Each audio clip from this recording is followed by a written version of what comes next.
Hi everybody, welcome to our channel. My name is Lay and I'm a mother of two, and we are a family of four on a financial journey of becoming completely debt-free.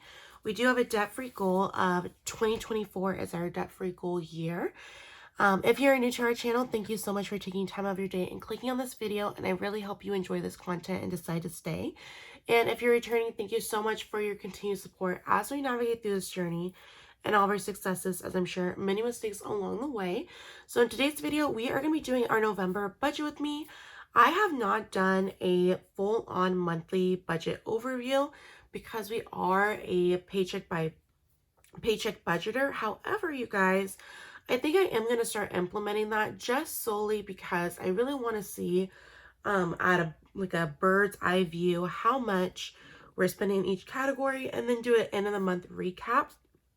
So I know you guys see a different planner than usual. This is still the Budget by Paycheck by the Budget Mom. This was the one that you guys normally always see. This was the version that she came out with in 2022. And this is the version that she came out with in 2021. So I had this planner, and I have been known, you guys, to switch my planners out quite a bit. So this planner actually has a few months where I did not use it. So my plan is I'm going to start the year in 2023 off with a brand new planner and use the empty months in here. I'm really trying to make sure that I'm utilizing everything that we have before going and purchasing new things and things along those lines. So that's what I'm using. So the months won't match up, but really I'm just using the template. If you guys are new to this channel, the reason it's taken me so long to find that perfect planner is because I have 3 planners that I currently used in 2022. I have the Budget by Paycheck, the Leverage Planner, and then I have my Faith Happy Planner. So I'm just really wanting a planner with everything all in one. I'm wanting something where I can see the budget, my kids' schedule, our schedules, household things that need to be done, work, motherhood and finances. I want something where everything is all in one place. And I want to be very picky about it. I want to make sure that this system is right and works for us. So that's what kind of is taking a little bit on the longer side. But without further ado, let me go ahead and get started with the budget because I know that's what you guys want to see. So let me go ahead and turn this.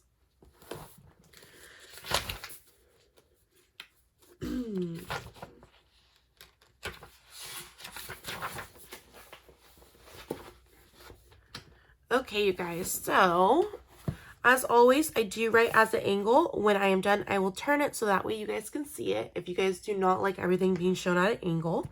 For the month of November, we do have 3 sources of income that does primarily come in. So we are expecting to bring in $4,950. If you guys watch my month ahead, we normally bring in about $5,000. I talked about this a lot, you guys. We are still currently investing into our retirement. So that's why our take home is so less. However, as you will see throughout this budget, that may change come 2023. But who knows? We will revisit it because we do have quite a bit going towards retirement in our HSA. So we'll see how it all works out. So for total income, we are going to be expecting to bring in $4,950. This 300 right here, you guys, I do sell things on Poshmark, and these are some of the things I already have pending for sale. So fingers crossed that 300 is a little bit more. I just need to stop being lazy and actually list the items, but fingers crossed we will get there. Okay, so for our bills, we have our mortgage at $1,553. We have our HOA. We have our Sprint, which is our cell phone, at $135. We have our internet at $95. Electricity at $105. This one, you guys, I have a strong feeling it's going to be a lot more. Our electricity bill fluctuates quite a bit. And it's either like extremely low or extremely high. We do have the option though of doing what they call like a 12-month plan, where they take the last 12 months and they do an average. And then the following year, they'll take a look, okay, were they using the same amount, more, and then they'll adjust that amount. So we might look into that if, as we hit into the winter months, it does skyrocket.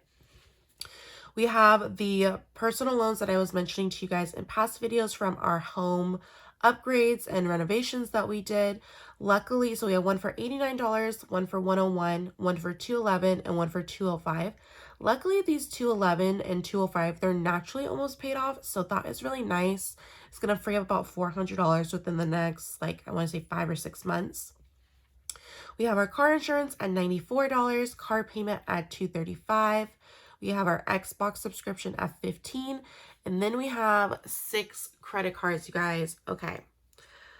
If you guys are new to this channel, well, I guess I started this channel after 2020, but we originally were credit card free, debt free, and then life happened. So you guys, so we're gonna work on paying off these cards using the snowball method. So really we have 1, 2, 3, 4, we have 11 debts that we'll need to pay off. And so that's what you guys will be seeing. So the total for all of our bills and fixed expenses is going to be $3,388. And that is going to leave us $1,562 to work with. So I did do in my last video, if you guys liked it all listed out, you guys said yes. So I think, I don't have a problem listing it out. So we'll go ahead and do that so that way you guys can see it. For our cash envelopes, we are a cash envelope family, meaning we use cash for our variable expenses. So our gas, groceries, eating out. We really like to use cash because we know once that envelope is empty, we cannot, is that better? There we go. We like to use cash because we know once the envelope is empty, there's no more. And that kind of helps us as we're spending, really be aware of how much we have left, making sure what we're spending it on aligns with our goals. So we really like the cash envelope system with physical cash. I know a lot of people do it digitally. Whatever works for you and your family, you guys. What works for us may not work for you, and what works for you may not work for us. So for our cash envelopes, we are going to do gas, groceries, eating out, household,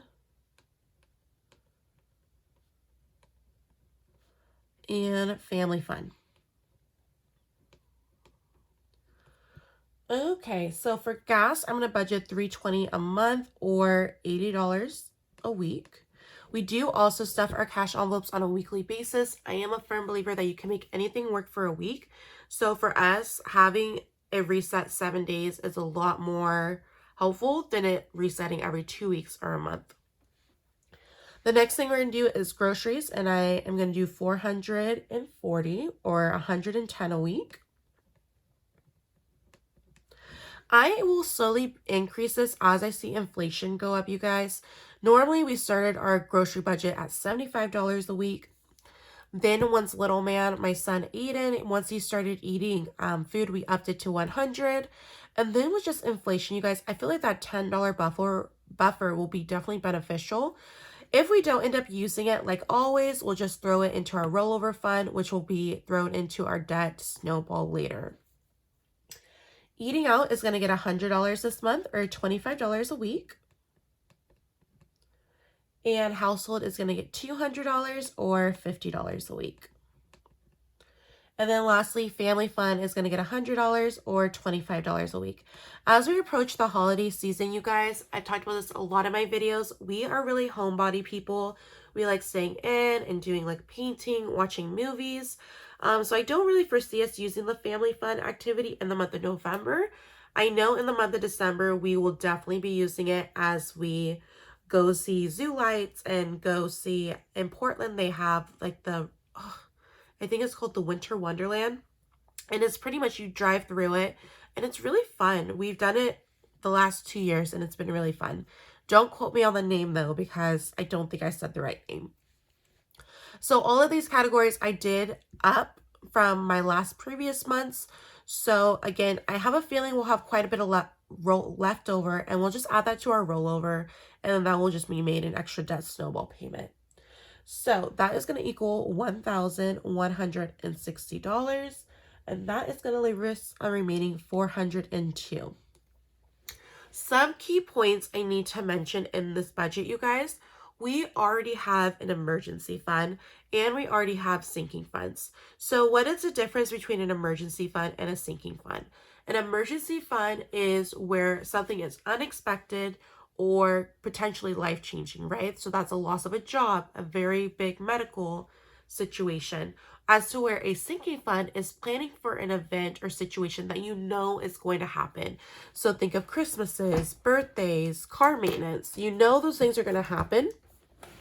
Sometimes they have a set date, sometimes they don't, but you know regardless that they're going to end up happening. So because of that, we've really taken a look at our sinking funds and we have downgraded, I don't want to say downgraded, condensed the ones that we're going to be stuffing. So this one you guys won't see quite a bit because we already have some of ours fully funded.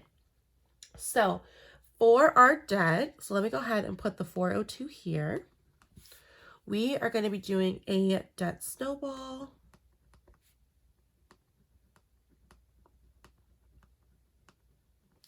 And that's going to get $202. Because we do so well with our variable spending and we tend to have quite a bit left over, I know that this one will probably be closer to like $400 towards the end of the month. So that is why we're okay with zero basing our budget and our paychecks for retirement and other deductions.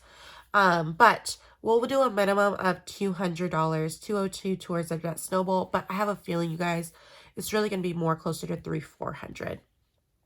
So that is going to be the 202, and that is going to leave us a remaining $200. And then for savings, we're going to go ahead and go down here, and we are just going to go ahead and do emergency and our month ahead fund. So emergency is going to get $150, and then our month ahead fund is going to get $50. Like I said, you guys, we do already have an emergency fund. However, you guys, there's nothing wrong with us, especially just keeping adding to it just to our comfortability level. And then once we feel like we have enough, we'll go ahead and take that out of the budget and just apply to the month ahead fund. So let's do a quick recap. So for income, we're expecting to bring in $4,950. Again, this is on the lower side, so I'm pretty confident it will be more than that. However, I like to always budget as a bare bone budgeter and a zero-based budgeter, meaning to always budget on the worst case scenario. And then anything extra will go into, you know, some of our other goals or categories. For all of our bills and fixed expenses, it's going to be $3,388, leaving us a remaining $1,562. For our variable expenses, we are a cash envelope family. I do write out the monthly amount that we're stuffing and then how much we're going to be stuffing on a weekly basis. So for gas, it's going to be $320, groceries $440, eating out $100, household $200, and family fund $100. That's going to equal $1,160, leaving us remaining $402. We're going to be doing a debt snowball of $202 this month. However, any rollover we have from our cash envelopes, we will just go ahead and add it to our debt snowball. And for our extra savings, we're going to be putting $150 into our emergency fund and then $50 into our month ahead. I will say, if any of our incomes are more than these projected amounts, that is where sinking funds, debt, and extra savings come into. And how we do that is, let's say we brought in an extra $100. 50% of that will go into our debt, 25% would go into sinking funds, and 25% would go into savings. So we do like to divide any extra income between these, but of course giving debt the majority of it. So that is going to be it for our November budget overview and our monthly budget. If you guys enjoy budgeting, cash stuffing, and plans me, please be sure to hit that like and subscribe button for more content. If you guys are on a financial journey as well, please let me know in the comments because I'd love to support you and your channel. And lastly, if you guys would like to get to know me a little bit better, you guys can always follow us on Motherhood and Finances.